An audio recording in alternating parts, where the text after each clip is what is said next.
Good morning, শুভ সকাল। কেমন আছো তোমরা সবাই? নিশ্চয়ই সবাই ভালো আছো, আমিও ভালোই আছি।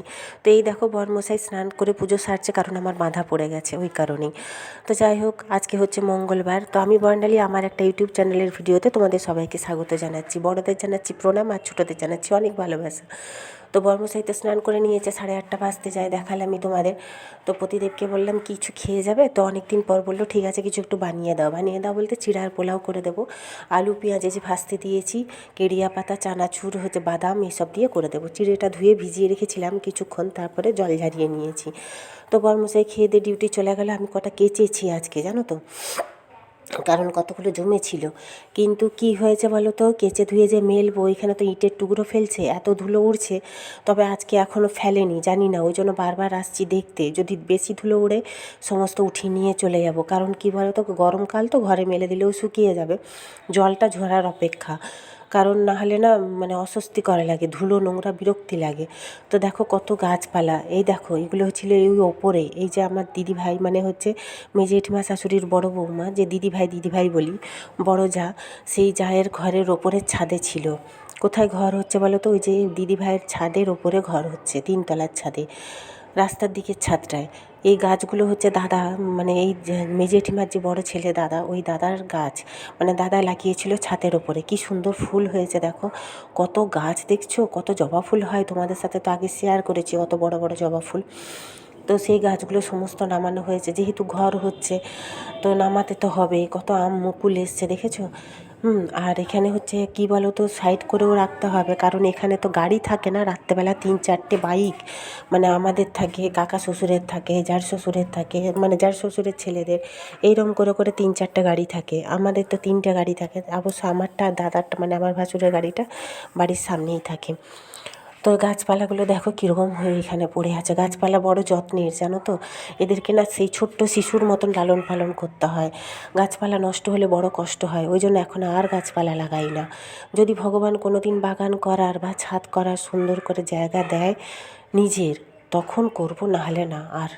কারণ বড় কষ্ট হয় আমার গাছপালা যদি নষ্ট হয়, জানো তো। তো যাই হোক, গাড়িটা এখন মুছছি, গাড়িটা কদিন স্টার্ট করা হয়নি, আর ধুলোতে না গাড়িটা যেন ধুলোয় সাদা হয়ে যাচ্ছে। বর্মশাই বলে গেছে দুপুরবেলা ডিউটি থেকে ফিরে এসে খেয়ে দিয়ে যখন ডিউটি যাবে, তখন তার দরকার আছে কী সব জিনিস নিয়ে যাবে অফিসে। তো তখন বলেছে এই ছোটো গাড়িটা নিয়ে যাব, মানে সামনেটায় রেখে নিয়ে যেতে সুবিধা হবে। তো বলেছে গাড়িটা স্টার্ট করে রেখো একটু। তো স্টার্ট করে যে বের করব সেটা তো পজিশান নেই, মিস্ত্রিরা কাজে লেগে গেছে, নিচে কাজ করছে, উপরে কাজ করছে। তো সেই কারণেই হচ্ছে এখানটাতেই স্টার্ট করব, দিয়ে রেখে দেবো। দুবার ধরে ভালো করে স্টার্ট করে নেব, একটু বেশিক্ষণ করে চালিয়ে রেখে দেবো, তাহলেই হবে। আর গাড়িটা অনেক দিন মোছা হয়নি, সেই কারণেই ভালো করে মুছে নেব 2-3 বার। তো চলে ভালো করে, যেহেতু ফোনটা না অন্য জায়গায় রেখে ভিডিও করলে দেখতে পেলে তোমরা ভালো হতো। যেহেতু আমি এক হাতে ফোনের ক্যামেরা ধরে আছি, আর এক হাতে হচ্ছে মুছছি, সেই জন্য তোমরা ভালো করে হয়তো বুঝতে পারছো না। যদিও বা ওই কারণে আমার ভিডিওগুলো খুব একটা ভালো হয় না, যে কারণ ফোন রাখার আমার স্ট্যান্ডও নেই, আর হচ্ছে ফোনটা রাখতেও পারি না সেরকমভাবে। তো ওই জন্যেই। তো বর্মশাই সকালবেলা বাজারে গিয়েছিলো, কুল নিয়ে এসছে, জানো তো, এই দেখো। আর বাজারে গেছিলো সবজি আনতে, বলেছিলাম সেরকম সে সবজি আজকে পাইনি, বলছে কোনো দোকানদানি বসেইনি। তো শাকপালা নিয়ে এসছে 2-3 রকমের, অল্প করে। এটা পালং শাকটা আজকে করছি, মেথি শাক এনেছে, আর হচ্ছে লাল শাক এনেছে, ওগুলো কাল পরশু হবে। আজকে পালং শাকটাই করে নিচ্ছি। এখন অনেকটাই বেলা, 12:30 মতন বাজে। বসে বসে ফোন ঘাঁটছিলাম, তারপরে হচ্ছে কিছুটা নিজের সেলাই ছিল, সেগুলো বসে করছিলাম। তো তারপরে এসে এই যে রান্না বসিয়েছি। তো বর্মশাই আসবে বলল, তো সেই কারণে একটু মাছ করে দেবো তার। আমি তো আজকে মঙ্গলবার খাবো না। তো দূরের কাছে যারা যেখান থেকে এই ভিডিওটা দেখছো না কেন, সবার কাছে অনুরোধ রইল, যদি আমার ভিডিওটার কোথাও একটু ভালো লেগে থাকে, তোমরা একটু লাইক কমেন্ট করে যেও। তোমাদের একটা লাইক একটা কমেন্ট বেশ ভালোই লাগে। তো যাই হোক চলো, আমার এই যে রান্না বসিয়েই তো দিয়েছি, দেখালাম। ডালটা হচ্ছে কাঁচা তেল দিয়ে বসিয়েছি, পেঁয়াজ কুচি, টমেটো নেই, জানো তো। দেখি বর্মশাইকে ফোন করব, যদি পারে তো একটু টমেটো নিয়ে আসবে আসার সময়। কুলটা দাঁড়াও দেখি কীরকম টেস্ট। এর আগে 2-3 বার কুল এনেছে, তোমাদের সাথে শেয়ার করেছি। সময়ের সাথে সাথে সব কিছুই পরিবর্তন হয়। একটা সময় ছিল বিয়ের আগে, প্রচুর এই কুল খেতে আমি ভালোবাসতাম, জানো তো। শুধু আমি না, সেই স্মৃতিগুলো না মনে পড়ে যায়। বিয়ের আগে আমার পাশের বাড়ি এক বান্ধবী ছিল, ওদের বাড়িতে এত এই কুল হতো, আর কুলগুলো স্বাদ বলবে, কিন্তু কুলগুলো দেখতে ভালো, এই কুলগুলো দেখো, কিন্তু খেতে একদম ভালো না। এই যে ধুয়ে একটা মুখে দিয়ে দেখলাম, মানে মিষ্টি তো নেই ছেড়ে দাও, টকটাও ঠিক করে নয়, যে যে একটু ভালো টক হবে, টক লাগবে সেটাও নয়, মানে কুলগুলোর কোনো স্বাদ নেই। কিন্তু সত্যি সময়ের সাথে সাথে সব পরিবর্তন হয়, এই কারণেই বললাম তখন খেতে কত ভালোবাসতাম, আর এখন জিনিসের কোনো স্বাদও নেই আর খেতেও ভালো লাগে না। তো আসার সময় বলেছিলাম টমেটো নিয়ে এসছে, আলু পোস্ত করতে বসেছি, তোমাদের সাথে শেয়ার করা হয়নি, কারণ তখন আমি ওই দিদি ভাইয়ের সাথে বক করছিলাম। তো টমেটো নেই, মনেই নেই, সকালবেলা বাজার গেছিলো, যে ফোন করলাম, বলছে আসছি আমি রাস্তায়, তাহলে একটু টমেটো নিয়ে আসবো, তো আসার সময় বলতে একটু টমেটো নিয়ে এসছে। যাই আলু পোস্ত দিয়ে করলাম, আলু আর বর্মশাই দুটো মাছ করে দিয়েছি, মাছগুলো না 5 পিস না 6 পিস মাছ সমস্ত ভেজে রেখে দিয়েছি, সেগুলো তোমাদের সাথে শেয়ার করা হয়নি গো, খেয়াল নেই তখন আমার, বক করছিলাম। বর্মশাইয়ের সাথেও এসে সে কাগজপত্র খুঁজছিল, সেই জন্য বক করছিলাম তার সাথে, ওই কারণে আর খেয়াল নেই। মাছগুলো সব ভেজে ফ্রিজে রেখে দিয়েছি। ও প্রতিদেব আবার কালকে বলছে খাবে না, থাকবেই না, সে ডিউটি যাবে, পাঞ্চ করবে, চলে যাবে হচ্ছে কলকাতা, গার্ডেন রিচ যাবে, অফিসের কাজ আছে, ও যাবে, আরেকজন স্টাফ যাবে, ট্রেনেই যাবে, অফিসের গাড়িতে নাম, তো পুরুলিয়া ধরবে বলছে, কী করে রাত্রে এসে বলবে সব। তো জামা কাপড় যা কেচেছিলাম, এই দেখো ভাঁজ করা অলরেডি আমার হয়ে গেছে। দুটো চাদর কেচেছিলাম, ওটা ফার্স্টে মিলেছিলাম, ওটা শুকনো হওয়ার পর এই চাদরটা মেলেছি, কারণ না হলে তো মেলানোর জায়গা নেই, যা রোদ, এও শুকিয়ে গেছে সব। তো জামাটা ভাঁজ করে রেখেছি, ওর সাথে এই প্যান্টটা ভাঁজ করে রেখে দেবো, কারণ কালকে তো পরবে সকালবেলায় ডিউটি যাওয়ার সময়। এই জামা আজকে যেটা পরে গেছে ওটা তো 2 দিন পরা হয়ে গেল, গতকালকে মানে না, ওটা আজকেই পরেছে, আজকে না কালকে পরেছে, আর আজকে পরেছে, 2 দিন পরলো। তাহলে এবার কালকে কাঁচা জামা প্যান্ট পরবে, কালকে ওইটা পরে যাবে। আর সেদিন বিয়ে বাড়ি গেছিলো শুক্রবার, আর সেই কারণে শনিবার ওই ভালো জামা প্যান্টটাই পরে ডিউটি চলে গেছিলো, ওই জন্য ওটাও কেচে দিয়েছিলাম, শুকিয়ে গেছে। শীতের পোশাক বলতে বর্মশাইয়ের জ্যাকেট আছে একটা, ওই যে সাদা সোয়েটারটা, ওটা নোংরা হয়েছে, ওটা কাচবো, শীত তো নেই আর, ওই জন্য কেচে উঠিয়ে দেবো, কিন্তু কেচে মেলাবো কোথায়, এটাই তো সমস্যা। তবু দেখি কাল সকালবেলা ভাবছি একটু কেচে দেবো। জ্যাকেট আছে, সোয়েটার, বাইরে পরে থেকে আরও বেশি নোংরা হচ্ছে, জ্যাকেট আছে, সোয়েটার আছে, আর হচ্ছে মেয়ের টাওয়ালটা, এই 3টে হচ্ছে কাচতে পারলে তাও অনেকটা কাঁচা হয়ে যাবে। ওই চাদরগুলো না আমার, ওই যে বড় চাদরের নিচে আছে, গায়ে দেওয়ার চাদর দুটো আমার কাঁচা, ওই জন্য আলমারিতে উঠিয়ে দেবো ওগুলো। আর এই কাপড়গুলো এখন গুছাবো, বেশি কিছু তো নেই, বিছানার চাদর ওই একটা গুছানো হয়ে গেছে, আর এইটা গুছিয়ে নেবো, তাহলে হয়ে যাবে। দিয়ে 3টা বাজুক, 3টা না, এখন আমি একটু হাঁটাহাঁটি করবো, কারণ গ্যাস হয়ে গেছে মনে হচ্ছে। তাছাড়া পিরিয়ড হলে গ্যাস হয় জানি, বেশি গ্যাস অম্বলটা বেশি হয়। আমি ফুলের টক 1 ফোঁটাও খাইনি, বর্মশাইকে দিয়েছি আর ফ্রিজে রেখে দিয়েছি, কাল যদি বাড়িতে আসে তো খাবে, আর নাহলে সে পরশু খাবে, ফ্রিজে রেখে দিয়েছি। তো এখন একটু হাঁটাহাঁটি করবো, হাঁটাহাঁটি করে তারপরে শোবো। তো যাই হোক, আর কিছু তোমাদের সাথে শেয়ার করা হয়নি, আবার সেই সন্ধ্যাবেলা যা করবো তারপর শেয়ার করা হবে। এখন তাহলে শুয়ে পড়ি, এখন রাখি, পরে তখন আবার দেখা করবো।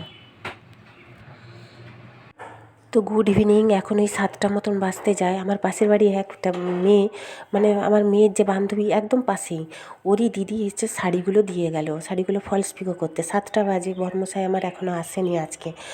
তো হচ্ছে 6 পিস শাড়ি দিয়ে গেছে, শাড়িগুলো ওকে খুলে দেখাচ্ছিলাম, ও না ব্লাউজ পিস কাটতে না বলে। আমারও ভালো লাগে না, কারণ শাড়ি যত বড় হবে, দেখবে আমরা তো লম্বা চওড়া মানুষ, আমাদের একটু 13 হাত, একটু মানে 12 হাতের বেশি শাড়ি হলে ভালো হয়, কুচিও পরে ভালো, পরতেও ভালো লাগে। তো সেই কারণে ও প্রায় সময় বলে কাকিমা ব্লাউজ পিস কাটবে না, ওই জন্যই খুলে ওকে সমস্ত দেখিয়ে দিলাম। ও বলে গেছে কাকিমা যেগুলো বেশি বড় বড় ব্লাউজ পিস সেগুলো অর্ধেকটা রাখবে, অর্ধেকটা কেটে দেবে। তো আমি এখন একটু চা করি, চা করে খেয়ে দে, তারপর তখন মেশিনে বসবো।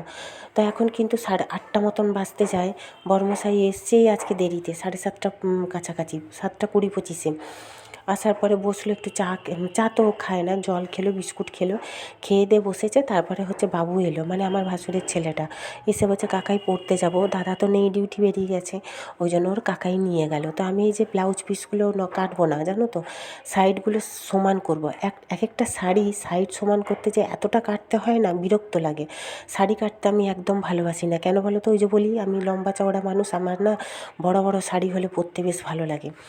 মানে 13 হাত 13.5 হাত শাড়ি হলে কুচিও পড়ে আর হচ্ছে পিন করেও ভালো লাগে। হ্যাঁ, যদিও বা আমি শাড়ি পরতে ভীষণ ভালোবাসি, কিন্তু এখন পরতে পারি না ওই যে মেলানোর অভাবের জন্য। নাহলে আমি শাড়ি পরতে খুবই ভালোবাসি, এক আলমারি শাড়ি আমার পড়ে আছে। আর কটন তো ঘরে পরতে খুবই ভালোবাসি।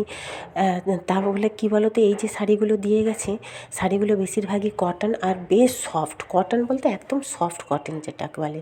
তবে দাম আছে মনে হচ্ছে শাড়িগুলো দেখে। কী বলো তো, এখন তো আর শাড়ি পরি না, ওই জন্য কিনতেও আর ইচ্ছে করে না। তবে আমার মেয়ে দেখলে, মেয়ে এখন যেহেতু কলেজে প্রায় সময় ওকে ওকেশানে পরতে হয়, কলেজের অনুষ্ঠান বলো, এই সেমিনার বলো, ইয়ে টিয়ে থাকে, পরতে হয়। এই শাড়িটা আমার খুব পছন্দ হয়েছে, টুকিটাকি বাইরে পরে যেতে বা ইয়ে করতে। আর এত সফট না শাড়িগুলো, বলে বোঝাতে পারবো না। একমাত্র এই শাড়িটাই হচ্ছে সিনথেটিকের ওপরে, নাহলে আর 4টে মানে 5টা শাড়িই হচ্ছে কটন। এই শাড়িটাও কটন, দেখতে মনে হচ্ছে সিনথেটিক, না গো, পুরো পিওর কটন একদম। এটা হ্যান্ডলুম সবুজটা, আর এটাও কটন। খুবই সুন্দর শাড়িগুলোর দাম দেখলাম, ভালো দাম, 850-900 করে দেখে এটা লেখা আছে। এবার জানি না কত নিয়েছে, ওকে অবশ্য জিজ্ঞাসা করা হয়নি। ও আমার মেয়ের বান্ধবীর দিদি তো, জিজ্ঞাসা করলে ও অবশ্য সব কিছুই বলে। ও কেন, ওর মা কেন, সব কিছুই জিজ্ঞাসা করি, বলে দিদি অবশ্য। তো যাই হোক, চলো আমি এখন শাড়িগুলোর সাইডগুলো সমান করে নিই কেটে কেটে। সমান না করলে না, পিকো করলে দেখতে বিচ্ছিরি লাগে। কিন্তু যেই শাড়িগুলো এক একটা খুব অড থাকে, এই একবার এর আগেরবারে একটা, এই মেয়েটাই আগেরবারে একটা শাড়ি দিয়ে গেছিলো। শাড়িটার মানে আঁচলের কাজটা এত একাবেশা, এত মানে হচ্ছে মানে ছোট বড়, যে সমান করতে যে অনেকটা আঁচল কাটতে হয়েছে জানো। আঁচলটা সমান না হলে দেখতেও ভালো লাগে না পরলে। কিন্তু এক একটা শাড়ি থাকেই এরকম, জানো তো। আমি তো শাড়ি সেলাই করি, আমি জানি এখন। তারপরে শাড়িতে হাত দিলেও বুঝে যায় যে কোয়ালিটিটা কেমন। তো যাই হোক, চলো আমি এখন শাড়ির সমানগুলো করে নিই। তারপরে তো আবার রুটি তরকারি করবো বরমশাইয়ের আজকে। বলেই রেখেছি আমি যে রুটি করে দেবো, রুটি খাবে। বলতে বলেছে ঠিক আছে। তো সে তো পছন্দ করে আলু বেগুনের তরকারি, ওই কারণে আমাকে বলে গেছে কোনো তরকারি করতে হবে না, শুধু আলু বেগুনি অল্প করে রাখবে। ওই জন্য অল্প করে আলু বেগুনের তরকারি পেঁয়াজ টমেটো দিয়ে করে দেবো, তাহলেই হবে তার। শাড়িগুলো আমার খুবই পছন্দ হয়েছে, হ্যাঁ, জানো তো। তবে পাশের আরেক কাকিমা বলেছে শাড়ি দিতে আসবে, সে আবার কবে আসবে জানি না। তবে আমি তো এখন ঘরেই থাকি। কাকিমাকে, তা কাকিমা জিজ্ঞাসা করছিল কখন যাব। কাকিমা আমি তো এখন ঘরেই থাকি, আপনি চলে আসবেন। তো যাই হোক, চলো এবার আমি এগুলো সমান করে সেলাই করে নিই, যতটা পারি পিকোটা করে নেব। এই দেখো তরকারি বসিয়ে দিয়েছি, এখন 9:20-25 বেজে গেছে। বরমশাই চলে এসেছে ছেলেটাকে পড়া করিয়ে নিয়ে। ছেড়ে দিয়ে গেছিলো ক্লাবে, হয়ে যেতে বাবু ফোন করেছে মনে হয়, ওই কারণে চলে এসছে ছেলেকে নিয়ে। 9:10-এর দিকে ওর ছুটি হয়ে যায়, ওকে নিয়ে চলে এসছে। তো এসে আসার পরে আমি এই যে রুটি তরকারি করবো বলে চলে এসেছি রান্নাঘরে। আটা আমার মাখা হয়ে গেছে, সেটা আর কি দেখাবো তোমাদের। আর হচ্ছে বলছি না, ভিডিও আমার ঠিক ভালো করে হয় না, কারণ আমার স্ট্যান্ডও নেই, আর আমি ভালো করে ভিডিও সেরকম করতেও পারি না, হয়তো ওই কারণে তোমাদের ভালোও লাগে না। তো যাই হোক, ভালোই লাগুক খারাপই লাগুক, তোমরা একটা কমেন্ট করে যেও, তোমাদের একটা কমেন্ট বেশ ভালোই লাগে। তো আজকে এই পর্যন্ত। এই যে আলু বেগুনের তরকারিটা একদম শুকনো শুকনো করে নেব, কারণ মাখা মাখা জল জল থাকলে না বরমশাই পছন্দ করে না। একটু বেশি করে পেঁয়াজ দিয়েছি, টমেটো দিয়েছি, দিয়ে করছি। তো আমার তো সকালের ভাত আছে, আলু পোস্ত আছে, ডাল আছে, ওই দিয়ে আমার হয়ে যাবে। তো আজকের মতন এই পর্যন্তই। আর একটু ছানা কাটিয়েছি প্রতিদেবের জন্য। তো চলো টাটা।